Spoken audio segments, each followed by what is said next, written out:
In 6 months, the French president will be elected. A possible applicant now positions himself in countless interviews, spreads his extreme theses, and wins approval. Your opponent says you would like to chase all Muslims out of the country. What do you answer? Asks the TV host Eric Zemmour. The thin man with the thinning hair and the pale penetrating eyes evades the question, but just a little. Islam is not compatible with France, he says emphatically, adding shortly afterwards, if I make no distinction between Islam and Islamism, it is because they are the same for me. That evening he debates at prime time with the former left-wing populist presidential candidate in France, Jean-Luc Mélenchon. A spectacle that gave BFM TV the second best rate the broadcaster has ever had. Eric Zemmour is expected to soon announce his candidacy for the next year's presidential election. He currently has neither a party nor a program, but broad support among the French.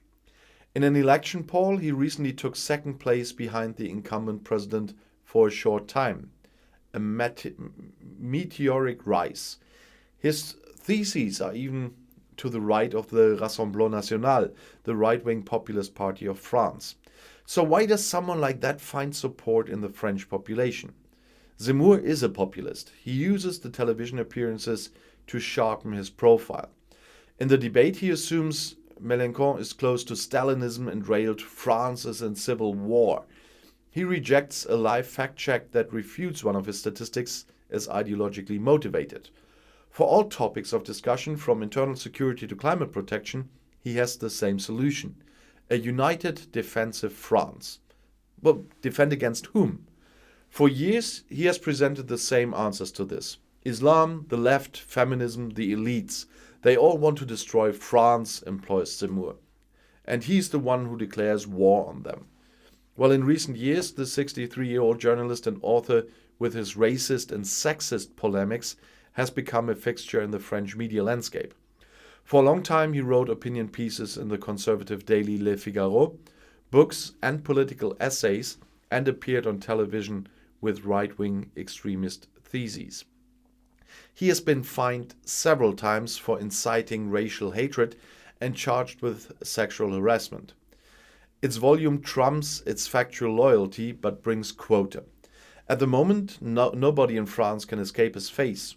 Wherever he writes or speaks, he offers a vision of decay. Feminism is the emasculation and discrimination of men.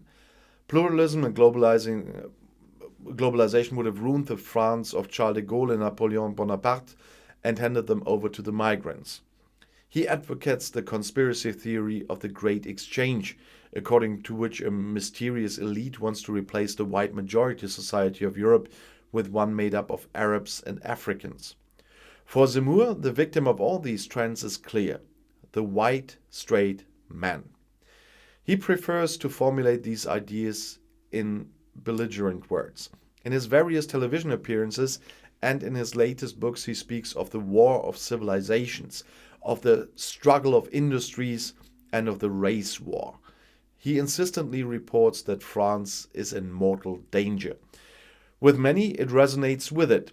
His book, The French Suicide, sold up to 500,000 times after its publication in 2014.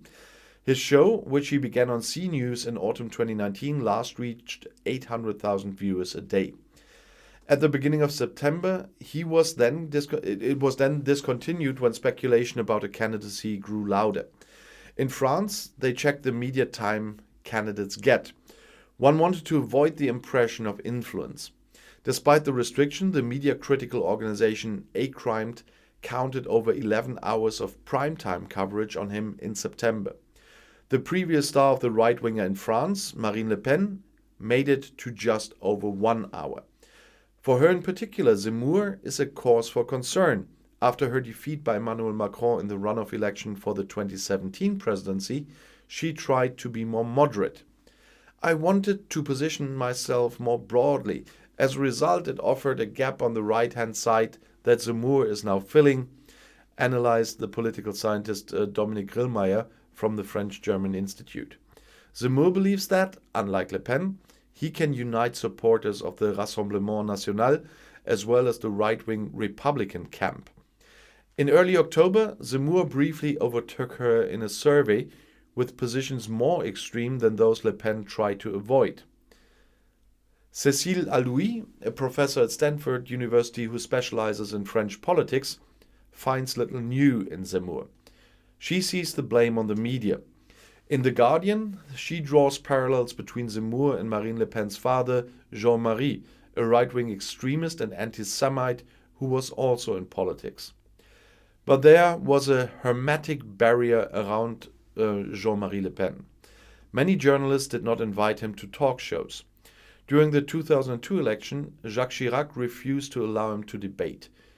He was ostracized for his extremism. It's different with the Zemmour now. Journalists create the Zemmour phenomenon themselves, Allouy writes on Twitter. It is artificial and dangerous. Because of his media populism, he is often compared to Donald Trump, whom he admires. Similar to Trump, he constructs the myth of a golden past for his country to which it must return. That requires strong men and strong boundaries. Greetings to Boris Johnson, by the way. But he's more polished than the former US president. He routinely quotes historians, authors, and philosophers. He gives himself the appearance of an intellectual. Despite the same theses, without Trump's vulgarity, it is more palatable for moderate conservatives and above all journalists. It's a bit more like the founders of the AfD in Germany. Not today's guys there.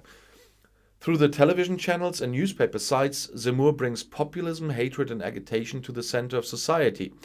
Only recently, he's shocked with his theses on the Vichy regime, which collaborated with Hitler during the Second World War. Only foreign Jews were extradited to protect French Jews, said Zemmour, who is himself the son of Algerian Jews. The accusation of distorting history could only be submitted later by many outraged people. All Zemmour needs is the stage.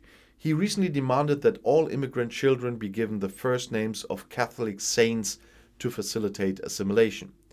A demand that provoked another media spectacle.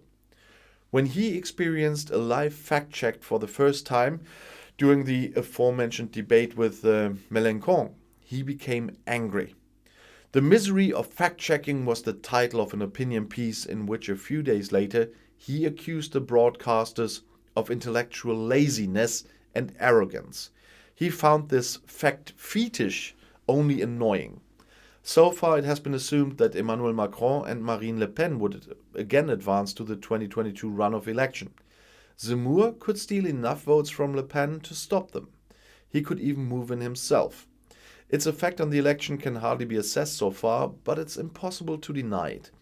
Nothing is certain yet, except that behind the incumbent president, two right-wing populists take second and third place in the polls. They rush in the media and thus shift the possibilities of what can be said. Everything is subordinate to the provocation. The Zemmour method could change French politics forever, and I can only pray that the French do not fall for this like Americans and British did in the past. I'll see you in my next video. Bis gleich.